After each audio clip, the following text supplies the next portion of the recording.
Colossenses, comentário, Bíblia de aplicação pessoal.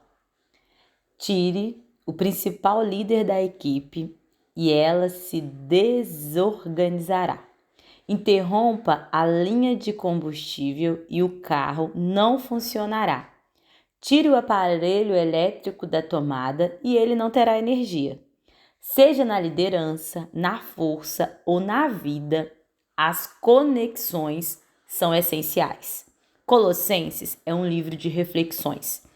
Escrevendo da prisão em Roma, Paulo combateu falsos ensinos que haviam se infiltrado na igreja de Colossos. O problema era o sincretismo, combinar ideias de outras filosofias e religiões, como o paganismo, variante do judaísmo e pensamentos gregos, com a verdade cristã.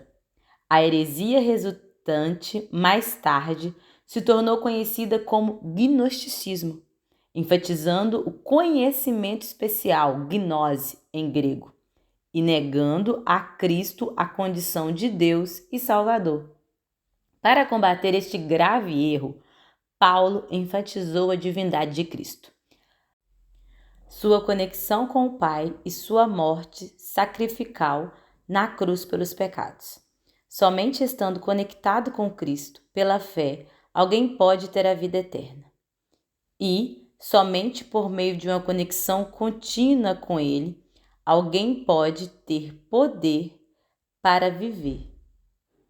Cristo é Deus encarnado e o único caminho para o perdão e a paz com Deus Pai. Paulo enfatizou também a conexão dos crentes uns com os outros como o corpo de Cristo na terra. A introdução da carta de Paulo aos Colossenses inclui uma saudação, uma nota de ação de graça e uma oração pedindo sabedoria e força espiritual para os irmãos em Cristo. Colossenses 1, do 1 ao 12. O apóstolo passa em seguida para uma discussão doutrinária a respeito da pessoa e da obra de Cristo. Colossenses 1, do 13 ao 23. Declarando que ele é a imagem do Deus invisível. 1,15. O Criador. 1,16. A cabeça do corpo da igreja. 1,18. E o primogênito entre os mortos. 1,18. Sua morte na cruz possibilitou estarmos na presença de Deus. 1,22. Paulo então explica como os ensinos do mundo são totalmente vazios quando comparado com o plano de Deus, e desafia os colossenses a rejeitarem respostas superficiais e a viverem em união com Cristo. 1,24 a 2,23.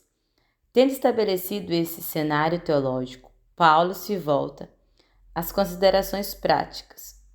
O que a divindade, a morte e a ressurreição de Jesus Cristo devem significar para todos os crentes?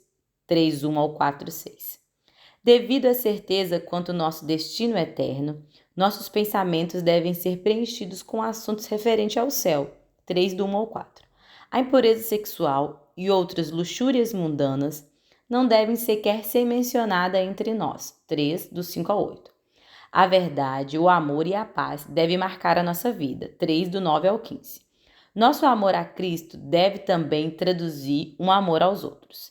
Amigos, companheiros, crentes, cônjuges, filhos, pais, servos e mestres. 3, do 16 ao 4:1. Devemos nos comunicar constantemente com Deus pela oração. 4, do 2 ao 4. E aproveitar todas as oportunidades para transmitir as boas novas. 4, 5 e 6. Em Cristo, temos tudo o que precisamos para a salvação e para vivermos a vida cristã. Provavelmente, Paulo nunca tivesse visitado Colossos. Por isso, ele termina esta carta com comentários pessoais sobre as associações cristãs comuns dos cristãos naquela cidade, fornecendo uma lição viva das conexões no corpo de Cristo. Leia Colossenses como uma carta que tinha um destinatário, uma igreja preparada para a batalha no primeiro século, mas leia também pelas verdades infinitas e atemporais nela contida. Esta carta é atual.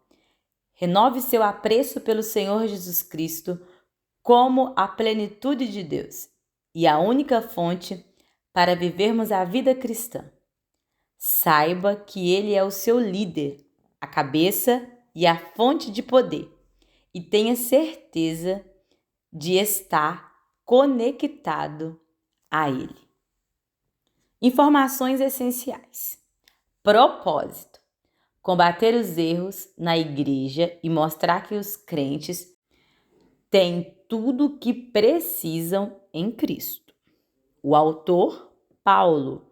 Destinatários: a igreja em Colossos, uma cidade na Ásia Menor, e todos os crentes em todos os lugares. Data: aproximadamente 60 depois de Cristo, durante a prisão de Paulo em Roma. Panorama: Paulo nunca tinha visitado Colossos. Evidentemente, a igreja havia sido fundada por Epáfras e outros crentes que se converteram durante as viagens missionárias de Paulo. A igreja, porém, havia sofrido a infiltração de um relativismo religioso, com alguns crentes tentando combinar elementos do paganismo e da filosofia secular com a doutrina cristã. Paulo confronta esses falsos ensinos e afirma a suficiência de Cristo. Versículo-chave: porque nele habita corporalmente toda a plenitude da divindade, e estáis perfeito nele, que é a cabeça de todo principado e potestade. Capítulo 2, versículo 9 e 10. Pessoas chaves: Paulo, Timóteo, Tíquico, Onésimo, Aristarco, Marcos e Epáfras. Lugares chaves: Colossos e Laodiceia. Características particulares: Cristo é apresentado como tendo absoluta supremacia e exclusiva suficiência. A carta aos Colossenses tem semelhanças com Efésio, provavelmente por ter sido escrita aproximadamente na mesma época, mas possui uma ênfase distinta.